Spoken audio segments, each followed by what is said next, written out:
Okay, so let us start recording now. Let's start discussing about 23rd June current affairs. इसमें मैं कुछ 5 news आपके साथ discuss करूंगा। 5 न्यूज़ में लेके आया हूँ। पोस्टल बैलेट, आपको जो इलेक्शंस हैं, बिहार में elections are coming and election commission of India is planning के बिहार के जो इलेक्शन है वो कोविड के चलते डिले ना हो, तो वो टाइम पे इलेक्शंस हो जाएं। तो उसके लिए एक जो बैलेट है वो पोस्टल बैलेट, जो कोविड पेशेंट है वो हॉस्पिटल से, क्योंकि नंबर पेशेंट्स का बहुत ज़्यादा होने वाला है और हो रहा है, तो वो सारे पेशेंट्स को भी वोटिंग का राइट रहे, इसके लिए पोस्टल बैलेट की बात चल रही है। मैंने आपसे डिस्कस किया था कि पुरी में रथ यात्रा होने वाली है और उसमें सुप्रीम कोर्ट ने रोक लगा दी थी कि रथ यात्रा नहीं होगी, लेकिन अब सुप्रीम कोर्ट ने कुछ इंस्ट्रक्शन दिए हैं जिनसे रथ यात्रा हो सकती है, लेकिन कुछ उनको सोशल डिस्टेंसिंग वगैरह फॉलो करना पड़ेगा। प्रेसिडेंट ट्रंप ने यूएस वर्क वीजा को फ्रीज कर दिया है। H1B वीजा और बाकी कुछ वीजास में डिस्कस करूंगा जिनको बैन कर दिया है, मतलब एक्सटेंड कर दी है फ्रीज, उसके ऊपर 1 साल तक कोई वीजा नहीं लगेगा। प्रेसिडेंट ट्रंप ने एक लॉ के ऊपर अपना जो है वो यस एग्रीमेंट लगा दिया, साइन कर दिए, तो वो लॉ बन गया है। कांग्रेस ने कोई लॉ बनाया था, कांग्रेस मतलब यूएस का पार्लियामेंट जिसने लॉ बनाया था, और प्रेसिडेंट ट्रंप ने उसके ऊपर अपनी मुहर लगा दी है और वो अब एक लॉ बन गया है। वो किससे रिलेटेड लॉ है? वो चाइना का जो एक प्रोविंस है, जिंगजियांग प्रोविंस, वहाँ कुछ मुस्लिम कम्युनिटी है जिनको उइगुर्स बोलते हैं, तो उइगुर्स के रिलेटेड चाइना उनके साथ अच्छा ट्रीटमेंट नहीं करता, तो उससे रिलेटेड जो एक लॉ बना है कि चाइना की ट्रीटमेंट सही नहीं है, उससे रिलेटेड एक लॉ उन्होंने यूएस ने बनाया है, उसके बारे में डिस्कस करेंगे।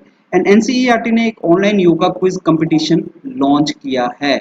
अब बच्चे क्योंकि स्कूल नहीं जा रहे हैं, तो एटलीस्ट उनको योगा का नॉलेज रहे, उससे रिलेटेड एक कंपटीशन योगा क्विज के फॉर्म में उन्होंने बनाया है। और जैसा मैं डेली करंट अफेयर से पहले डिस्कस करता हूँ कि केसेस कैसे हैं इंडिया में, कैसे बढ़ रहे हैं, कितना केसेस हैं, हमें थोड़ी सी अवेयरनेस चाहिए।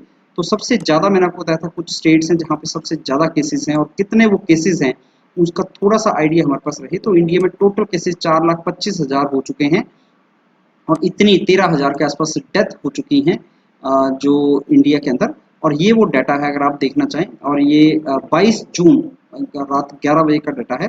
तो इसमें महाराष्ट्र सबसे ऊपर नंबर में आता है, उसके बाद आप देख रहे हैं दिल्ली है, तमिलनाडु है, दिल्ली तमिलनाडु, फिर गुजरात आ जाता है, फिर वेस्ट बंगाल है, बिहार है। तो ये आपकी कुछ 5 स्टेट्स हैं इंक्लूडिंग दिल्ली, तो इसमें सबसे ज़्यादा कोविड के केसेस हैं।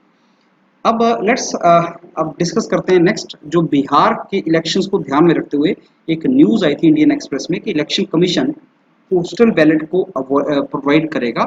इलेक्शन कमिश्नर है सुशील चंद्रा, उन्होंने ये चीज़ बोली है कि इलेक्शन कमीशन में go for basically the postal ballot, ballot होता है वोट, और उसके लिए थोड़ा सा इनको अपने रूल में चेंजेस लाने की रिक्वायरमेंट है। तो कुछ अमेंडमेंट चेंज किया गया है, कुछ रूल में चेंज किया गया जो लॉ मिनिस्ट्री कर सकती है। देखिए, पार्लियामेंट जो है वो कॉन्स्टिट्यूशन में अमेंड करती है, लेकिन हर चीज़ के लिए कॉन्स्टिट्यूशन में चेंज लाने की रिक्वायरमेंट नहीं है। लॉ मिनिस्टर भी कुछ रूल्स में कुछ लॉज में चेंजेस ला सकता है, और वो जो चेंजेस हैं वो ये हैं, मतलब rule 27 of conduct of election rule 1961 में चेंज लाने की ये लोग बात कर रहे हैं। और ये आपका जो पोस्टल बैलेट है इसकी रिक्वायरमेंट क्यों पड़ी? क्योंकि जिन पेशेंट्स को पॉजिटिव कोविड आएगा, जो पॉजिटिव पेशेंट हैं जो और या हॉस्पिटल में एडमिट हैं या घर में क्वारंटाइन है, वो सब लोग पोस्टल बैलेट का यूज़ कर सकते हैं। ये बेसिकली उनको लिए दिया जाएगा। So extra mile election commission will go and will put total effort as per them, कि हम पूरी कोशिश करेंगे कि जिससे जो इलेक्शंस हैं बिहार में वो डिले ना हो, और जो पेशेंट कोविड के अस्पताल में एडमिट हैं या घर में क्वारंटाइन है वो भी वोट कर सकें, इसके लिए पोस्टल बैलेट की बात चल रही है। तो इलेक्ट्रॉनिक वोटिंग मशीन से नॉर्मली जाके आपके जो पूल वोटिंग बूथ सेंटर्स होते हैं वहाँ पे वोटिंग की जाती है, लेकिन ऐसी सिचुएशन में, कोविड की सिचुएशन में, जब घर से नहीं निकल सकते, आप अस्पताल में हैं और बहुत ज़्यादा नंबर है लोगों का, तो वो आप घर से ही पोस्टल बैलेट के थ्रू कर सकते हैं। इसके लिए rule 27A conduct of election rule 1961 को चेंज करना पड़ेगा।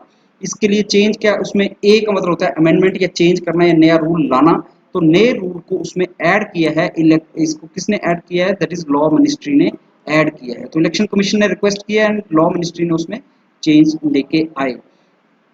जो भी टेस्ट पॉजिटिव करेगा, जो पॉजिटिव केस होंगे या जो इंस्टीट्यूशनल क्वारंटाइन होंगे, वो सब लोग ये चीज़ करेंगे।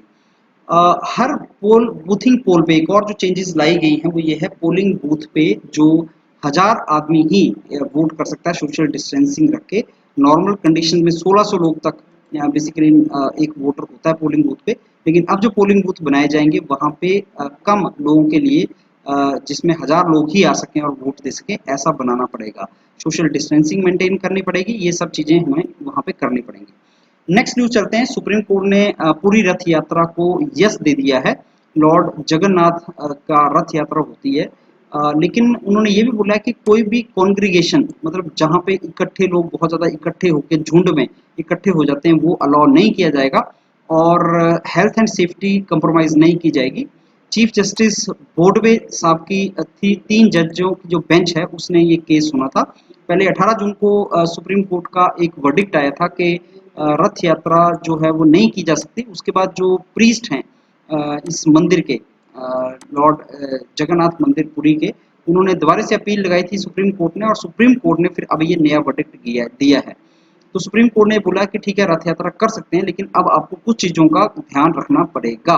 और वो क्या चीज़ें हैं कि रथ को जो है 500 से ऊपर लोग पुल नहीं करेंगे, इंक्लूडिंग पुलिस और ऑफिशियल्स। जितने भी लोग होंगे 500 लोग ही होंगे, हजारों में लोग नहीं हो सकते, 500 लोग ही होंगे। और जो भी पॉजिटिव टेस्टेड है कोरोना वायरस का, वो इसमें पार्टिसिपेट नहीं करेगा। सोशल डिस्टेंसिंग मेंटेन करनी पड़ेगी, एज पर सुप्रीम कोर्ट हमें सोशल डिस्टेंसिंग मेंटेन करनी पड़ेगी। और एक घंटे का टाइम होगा। 2 रथ, आपको मैंने बताया था कि 3 रथ की यात्रा होती है, 3 रथ होते हैं इसमें, तो किन्हीं 2 रथ के बीच में जो डिस्टेंस होगा वो 1 घंटे का रखना पड़ेगा। सो जो कोविड नेगेटिव है वही अलाउ किए जाएंगे इस रिचुअल में पार्टिसिपेट करने के लिए, और सोशल डिस्टेंसिंग को मेंटेन करना पड़ेगा। अब आगे चलते हैं। प्रेसिडेंट ट्रंप ने यूएस वर्क वीजा को फ्रीज कर दिया है। पहले से ही फ्रीज था, लेकिन अब उसको एक्सटेंड कर दिया है कि फ्रीज एक्सटेंड हो गई है 1 साल से। बैन जो है यूएस एम्प्लॉयमेंट के ऊपर H1B वीजा पे।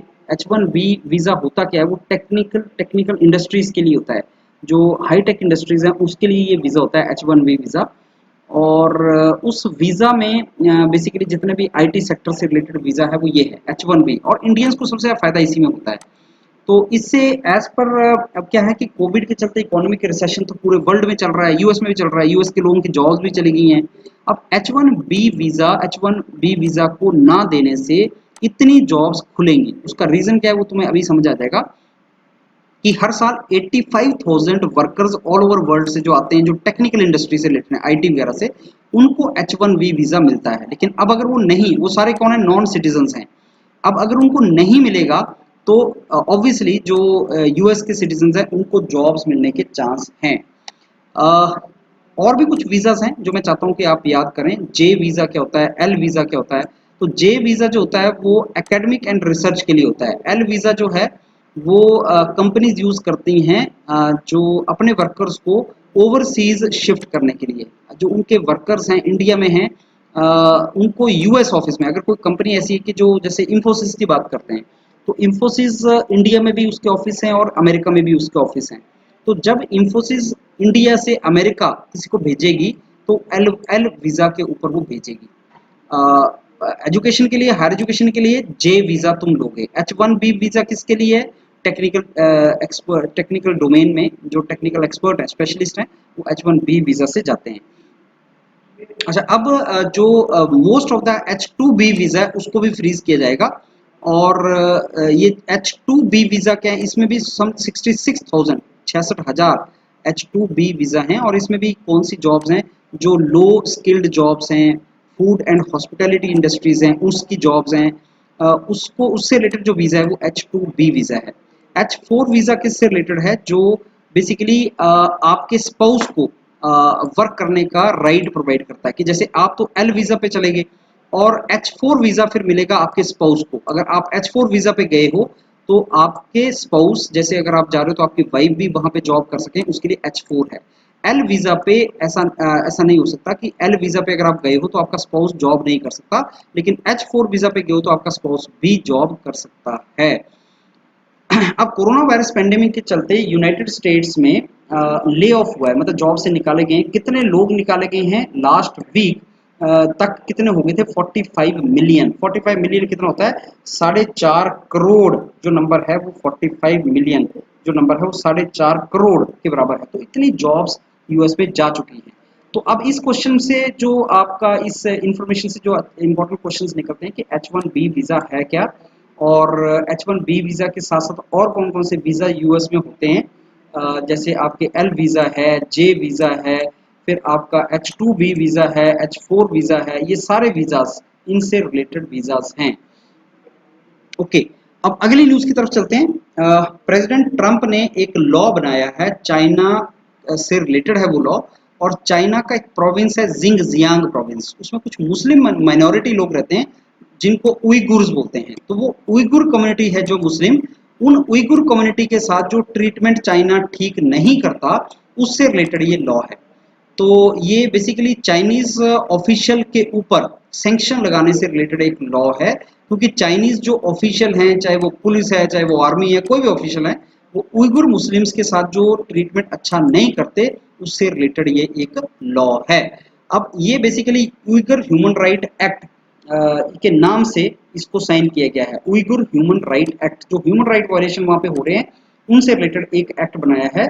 और ये बेसिकली जो चाइना की ट्रीटमेंट है अपनी माइनॉरिटीज को लेकर, माइनॉरिटी होते हैं जो कम नंबर में होते हैं लोग, तो मुस्लिम कम्युनिटी वहां पे चाइना में माइनॉरिटी में है, तो चाइना उनके साथ अच्छा ट्रीटमेंट नहीं करता और कंटिन्यूअसली ह्यूमन राइट वायलेशन होते हैं, अब्यूसेस होती हैं। जैसे इंडोक्ट्रिनेशन कैंप्स के उनको चाइनीज बना दिया जाए, चाइनीज की ही लैंग्वेज सिखाई जाए, चाइनीज का ही कल्चर सिखाया जाए, फोर्स्ड लेबर उनकी करवाई जाती है, एथनिसिटी चेंज कर दी जाती है। तो ये सारे का सारा काम जो चाइना कर रहा है उससे रिलेटेड ये लॉ है। अच्छा, एक बार ये लॉ बन जाएगा तो इससे होगा क्या, जो चाइनीज ऑफिशियल इस चीज से रिलेटेड हैं, जो उइगुर्स के साथ टॉर्चर करते हैं, उनको हरास करते हैं, उनको आर्बिट्रेरीली डिटेन करते हैं, उन ऑफिशियल्स की एंट्री यूएस में हमेशा बैन कर दी जाएगी। और अगर यूनाइटेड स्टेट्स में उनके कोई असेट हैं, उनका कोई पैसा है, प्रॉपर्टी है, उसको भी फ्रीज कर दिया जाएगा। तो चाइना के बाहर ये ऑफिशियल नहीं जा सकते। तो सोचो कोई चाइना का कोई ऑफिशियल है जो उइगर के साथ मिस ट्रीटमेंट में इन्वॉल्व है, तो उसका ये चीजें बैन हो जाएंगी। अब एक्टिविस्ट जो हैं वो वहां पे ये बोलते हैं कि 1 मिलियन उइगुर और तुर्किश जो मुस्लिम्स है वहां पे हैं, 10 लाख के आसपास पॉपुलेशन है मुस्लिम्स की, और चाइना चाहता है कि उनको होमोजिनाइज कर दिया जाए, मतलब उनको चाइनीज ही बना दिया जाए। तो चाइना एक ऐसा कंट्री है जो नहीं चाहता कि मुस्लिम्स भी यहाँ पे रहें या ऑल एथनिसिटी रहें, सारे एक ही जैसे बन जाएं, चाइनीज ही बन जाएं। तो किस कंट्री ने रिसेंटली एक उइगर ह्यूमन राइट एक्ट पास किया है, यहाँ से क्वेश्चन आ सकता है। उइगर कम्युनिटी है कहाँ पे, वो एक मैप में भी आपको मैं दिखाता हूँ। ये चाइना का मैप है, नॉर्थ वेस्ट एरिया है ये चाइना का, नॉर्थ ईस्ट वेस्ट साउथ आप जानते हैं इसको। और इंडिया ये यहाँ पे नेपाल है, और ये सारे नेपाल की बाउंड्री है, और नेपाल के साथ ये नीचे इंडिया है सारे का सारा। ये है प्रोविंस जिसको ये तिब्बत ऑटोनोमस रीजन है, और ये प्रोविंस जिंगजियांग प्रोविंस है। अगर आप देख पा रहे हो, जिंगजियांग प्रोविंस में ही उइगर कम्युनिटी होती है। और जिंगजियांग प्रोविंस के इस तरफ ही आपका लद्दाख, जो यूनियन टेरिटरी बना है लद्दाख, वो यहाँ पे है। तो ये जिंगजियांग हो गया, तिब्बत ऑटोनोमस रीजन हो गया, इन सारे एरियाज को स्टेबल करने के लिए फिर चाइना लद्दाख के अंदर इंटरफेरेंस करवाता रहता है। ये बेसिकली चाइना की वहाँ पे स्ट्रेटजी है। 12 मिलियन मुस्लिम्स अफेक्ट होंगे, जिनको बेसिकली उन्होंने, चाइना ने बोलते हैं, जो जिंगजियांग प्रोविंस है नॉर्थ वेस्ट चाइना, ये देखो नॉर्थ वेस्ट चाइना का ये जिंगजियांग प्रोविंस, वो इस प्रोविंस में जो मुस्लिम्स हैं, उइगुर जिनको बोलते हैं, और जिंगजियांग का मतलब होता है न्यू डोमिनियन, न्यू डोमिनियन। वहां पे इन मुस्लिम्स के साथ अच्छा ट्रीटमेंट नहीं होता। ऐसा माना जाता है कि लाखों मुस्लिम्स को प्रिजन में डाल दिया गया है। जैसे आप जानते हैं, इवन तिब्बत ऑटोनोमस रीजन के जो स्पिरिचुअल लीडर हैं दलाई लामा, वो हिमाचल प्रदेश धर्मशाला इंडिया में असाइलम, पॉलिटिकल असाइलम पे रहते हैं। वैसे ही उनके साथ भी ट्रीटमेंट अच्छा नहीं है तिब्बत के लोगों के साथ, वैसा ही यहाँ पे भी जिंगजियांग प्रोविंस में अच्छा ट्रीटमेंट नहीं है। और 3 इवल फोर्सेस हैं जो चाइना की हैं, वो एक्सट्रीमिज्म, रेडिकलिज्म, टेररिज्म। वो बेसिकली जो सेंटर है वो बेसिकली कुछ वोकेशनल ट्रेनिंग करवाता है इंडिविजुअल्स को, जो इन 3 इवल फोर्सेस से इम्पैक्ट होते हैं। जिंगजियांग जो उइगुर जिंगजियांग प्रोविंस है, वो जिंगजियांग ऑटोनोमस रीजन के नाम से भी जाना जाता है, Xinjiang Uyghur autonomous region.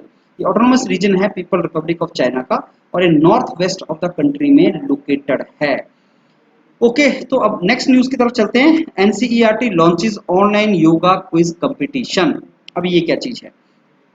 National yoga quiz competition होगा। इंटरनेशनल योगा डे मैंने आपसे डिस्कस किया था कि 21 जून को इंटरनेशनल योगा डे होता है, और इसमें एनसीईआरटी एक इंटरनेशनल योगा डे के ऊपर एक क्विज लेके आया है कि ये क्विज होगा जिसमें मिनिस्ट्री ऑफ एचआरडी ने योगा इन स्कूल करिकुलम को प्रमोट करने के लिए, योगा को प्रमोट करने के लिए योगा इन स्कूल करिकुलम भी इसको डाला है। और एनसीईआरटी ने कुछ ऐसा मटेरियल डेवलप किया है, योगा ओलंपियाड, जैसे आप मैथ्स ओलंपियाड, फिजिक्स ओलंपियाड करते हो, वैसे ही योगा ओलंपियाड भी होगा। और जो कोविड 19 की सिचुएशन है उसमें टीचर्स को, पेरेंट्स को ये बताया गया है कि कम से कम योगा की प्रैक्टिसेस के बारे में बच्चों को बताया जाए, योगा का नॉलेज हो बच्चों को, और उसी से रिलेटेड एक क्विज होगा। और उस क्विज से बाद में फिर क्विज से रिलेटेड कुछ सर्टिफिकेट भी गवर्नमेंट बच्चों को देगी। यूनियन ह्यूमन रिसोर्स मिनिस्टर जो हैं श्री रमेश पोखरियाल, उन्होंने सोशल मीडिया के थ्रू ये online yoga quiz competition organise जो एनसीईआरटी ने किया है इसको लॉन्च किया। इसका पर्पस जो है वो मोटिवेट करना है बच्चों को कि वो कंप्रीहेंसिव इंफॉर्मेशन योगा की लें, अवेयरनेस डेवलप करें, एंड डीप अंडरस्टैंडिंग उनको योगा की हो, ये वो चाहते हैं। और उन्होंने ये बताया कि इसकी डिफरेंट डायमेंशन जो है योगा की, यमा, नियमा, शक्त कर्मा, क्रिया, आसनास, प्राणायाम्स, मेडिटेशन, मुद्रा, बंधा बंधा, तो ये सारी जो इनकी अलग अलग डायमेंशंस है योगा की, उनके बारे में बेसिकली एक सिलेबस में डाला जाएगा एनसीईआरटी में, सो दैट स्टूडेंट्स को इसका इंफॉर्मेशन हो। और ये छठी से 12वीं की क्लास तक, छठी से 12th क्लास के बीच के बच्चों को ये सिलेबस का पार्ट बन जाएगा, और जो बच्चे इसको क्विज को क्लियर करेंगे उनको सर्टिफिकेट भी मिलेंगे। तो ये कुछ न्यूज़ थी जो आज की मैंने आपके साथ डिस्कस करनी थी। और इन न्यूज़ के अंदर देखिए इसमें से क्या क्वेश्चन बनते हैं वो बहुत जल्दी 1-2 दिन में हम 50 से 100 क्वेश्चंस लेके आएंगे। जितने भी हमने अभी तक टॉपिक डिस्कस किए उनके रिलेटेड क्या क्वेश्चन बन सकते हैं, कौन कौन से क्वेश्चन हो सकते हैं, वो सारे फिर मैं आपके साथ डिस्कस करूंगा। Thank you.